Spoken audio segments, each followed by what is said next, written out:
Seigneur soit avec vous. Et avec votre esprit. Évangile de Jésus-Christ selon saint Matthieu. Gloire à toi, Seigneur.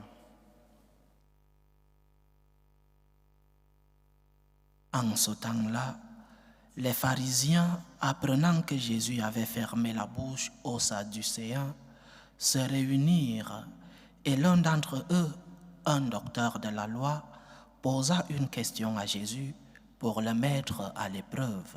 « Maître, dans la loi, quel est le grand commandement ?» Jésus lui répondit, « Tu aimeras le Seigneur ton Dieu de tout ton cœur, de toute ton âme et de tout ton esprit. Voilà le grand, le premier commandement. Et le second lui est semblable. Tu aimeras ton prochain comme toi-même. De ces deux commandements dépend toute la loi, ainsi que les prophètes. » Acclamons la parole de Dieu. Louange à toi, Seigneur Jésus. Comme je le disais au début de notre célébration, chers frères et sœurs, il m'est difficile de ne pas célébrer la mémoire d'aujourd'hui, celle de Sainte Rose de Lima, une mémoire libre. Mais l'Église nous donne le choix comme prêtre de pouvoir choisir lorsqu'elle est libre de la célébrer ou pas. Je ne connaissais pas cette sainte il y a quelques années, et c'est à l'université, ici à Madrid, que des camarades péruviens m'en ont parlé. Et tout de suite, j'ai été séduit par le message de la sainte et séduit par sa manière de vivre ce message qu'elle transmettait à ces personnes qui étaient autour d'elle. J'espère pouvoir aller un jour au Pérou et m'incliner devant les reliques de Sainte Rose de Lima. Quel est le message? Entre autres, elle vit beaucoup de messages et beaucoup de relations avec Dieu dans la douleur. Elle a beaucoup souffert de beaucoup de maladies. Et c'est dans ces moments de souffrance qu'elle s'est vraiment attachée avec Dieu. Elle résume sa relation avec Dieu en changeant une phrase qui est connue de tous. On dit qu'il n'y a pas de rose sans épines, mais elle disait, il n'y a pas d'épines sans rose. Tout le monde dit qu'il n'y a pas de rose sans épines, mais dans sa relation avec Dieu, elle dit qu'il n'y a pas d'épines sans rose.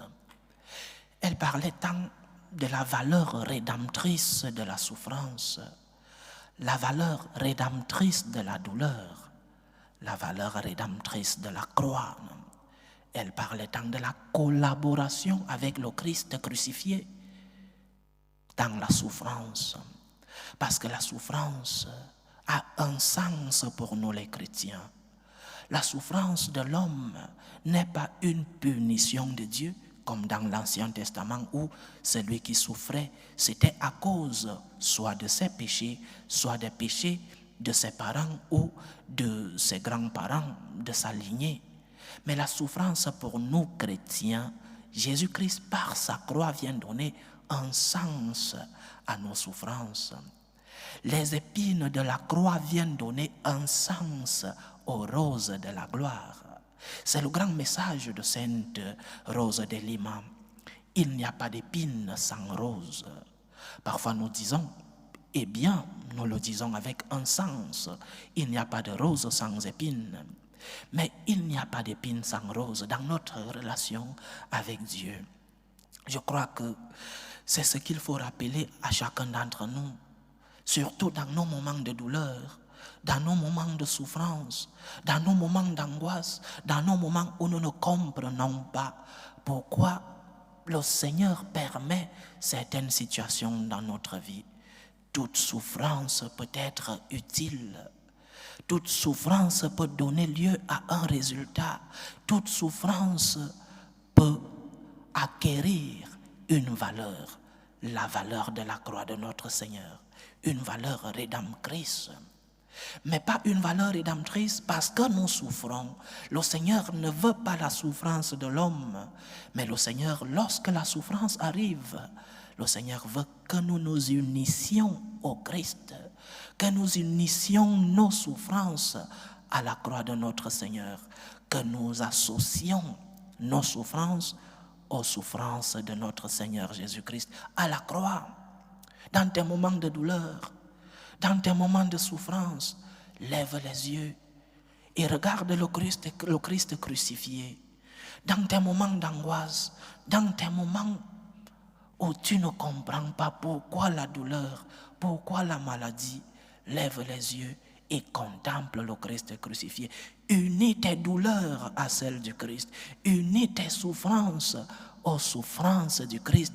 C'est-à-dire, comme nous franciscains de Marie disons, pour toi Seigneur, j'accepte cette souffrance pour toi. Je viens ajouter une goutte d'eau dans la valeur rédemptrice que tu es venu nous donner par ta croix. Par ta croix, Seigneur, tu as sauvé le monde. J'unis mes souffrances à tes souffrances, Seigneur. Aux souffrances de ta passion, j'unis les miennes. La valeur rédemptrice de la douleur. Nous, chrétiens, nous devons voir, nous devons découvrir dans nos moments de souffrance un sens, le sens de la rédemption, le sens du salut du monde. Le Christ par sa douleur, le Christ par sa passion nous a sauvés, nous a rachetés et nous a sauvés. Alors ne voyons pas nos douleurs comme des punitions que le Seigneur a déposées sur nous. Ne voyons pas nos douleurs comme des conséquences de nos péchés. Oui, parfois, nos douleurs sont conséquences de nos péchés, mais nos douleurs peuvent acquérir un sens, le sens chrétien de la douleur. Il n'y a pas d'épine sans rose. Il n'y a pas de douleur qui ne puisse conduire à la gloire. Il n'y a pas de passion qui ne puisse conduire à la résurrection. Il n'y a pas de Golgotha qui ne puisse conduire au mont Tabor, le mont de la transfiguration. Donc, chers frères et sœurs, transforme ta douleur en t'unissant avec le Seigneur crucifié. Transforme ta douleur. C'est ainsi que tu seras d'une manière co-rédempteur, parce que tu collaboreras minimalement. Ta collaboration sera minimale, mais tu pourras donner un sens chrétien à ta douleur, à ta souffrance. Nous ne devons pas perdre cela de vue, chers frères et sœurs. Il n'y a pas d'épine sans rose, disait Sainte Thérèse de Lima. Et il faut se préparer à la souffrance. Il faut se préparer à la douleur. Pour que ta douleur puisse avoir un sens chrétien, tu dois lever les yeux. Contemple la croix. Contemple les souffrances de notre Seigneur. Dans tes moments de douleur, lis la passion de notre Seigneur et lis-la jusqu'à la fin, c'est-à-dire jusqu'à la résurrection, jusqu'à la gloire. Ne t'arrête pas à la souffrance, ne t'arrête pas à la passion, ne t'arrête pas aux chutes du Seigneur. Va jusqu'à la résurrection. Et c'est ainsi que dans tes douleurs, tu ne t'arrêteras pas au moment précis où cette maladie est en train de te faire du mal corporellement, où cette situation dans ta vie est en train de t'angoisser. Pense aux roses, pense aux moments de gloire. Ces moments de gloire que tu as déjà vécu d'un moment ou d'un autre moment dans ta vie. C'est un moment de gloire où tu as déjà expérimenté l'amour du Seigneur, parce que le Seigneur t'a déjà montré de temps en temps dans ta vie, des moments de transfiguration, des moments de Tabor. Mais lorsque viennent tes moments de Golgotha, lorsque viennent tes moments du mont des Oliviers, unis-toi aux douleurs du Seigneur. Unis tes douleurs à la passion du Christ. C'est en cela que tu seras co-rédempteur. Tu aideras le Christ à la rédemption du monde, au salut du monde. Nous ne pouvons pas aimer Dieu seulement lorsque tout va bien. Nous ne pouvons pas aimer Dieu seulement lorsqu'il nous console, ou lorsqu'il nous fortifie, ou lorsqu'il nous remplit de ses grâces et de ses bénédictions. Nous ne pouvons pas aimer Dieu seulement lorsque tout va bien. Aimer le Christ, c'est aimer le Christ Eucharistie, mais c'est aussi aimer le Christ crucifié. Le Christ qui fait les miracles dans ta vie, le Christ qui te remplit de ses bénédictions, mais aussi le Christ qui te demande de porter ta croix avec lui. Avec toi, Seigneur, nous disons dans l'Eucharistie. Par lui, avec lui et en lui, disons-nous, par lui, pour arriver à entrer dans sa passion par lui. Avec lui, il nous aide à porter nos croix. Et en lui, parce que nous nous identifions dans sa passion, mais aussi dans sa résurrection. C'est cela le mode de vie chrétien devant la douleur. Notre Seigneur ne veut pas que nous souffrions, mais lorsque la douleur arrive, nous pouvons identifier nos douleurs aux douleurs du Christ crucifié. Dans le tabernacle, allons adorer le Seigneur, mais aussi à la croix, à la passion, allons nous unir au Seigneur dans nos douleurs. Il est présent au tabernacle, il est présent dans l'Eucharistie, il est aussi présent lorsqu'il est crucifié. N'allons pas chercher seulement le Dieu des miracles, le Dieu qui nous console, le Dieu qui nous remplit de ses biens, le Dieu du mont Tabor, le Dieu de la transfiguration. Suivons ce même Christ à la croix, dans sa passion, et aussi lorsque viendra la résurrection. Si nous mourons avec lui, dit-il dans Saint Paul, si nous mourons avec le Christ, nous ressusciterons avec lui. Nous ne pouvons pas seulement accepter le Christ de la gloire, le Christ de la résurrection, et oublier le Christ de la passion. Tes douleurs, tes souffrances, tes angoisses, tes moments d'incompréhension s'identifient au moment de la passion de ton Seigneur.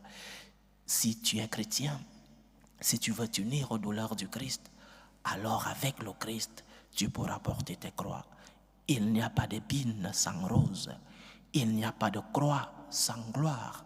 Il n'y a pas de Golgotha sans Tabor. Que Sainte Rose de Lima intercède pour nous et qu'elle nous aide à accepter nos croix, qu'elle nous aide à accepter nos souffrances par son intercession. Elle qui, à travers ses douleurs, s'est unie au Christ crucifié. Elle qui a accepté les douleurs de la vie pour nous montrer un exemple de cette identification à la croix du Christ. Comme offrande, comme petite offrande, que nos misères, nos souffrances collaborent à la rédemption du monde. Sainte Rose de Lima intercède pour nous. Loué soit Jésus-Christ. À jamais.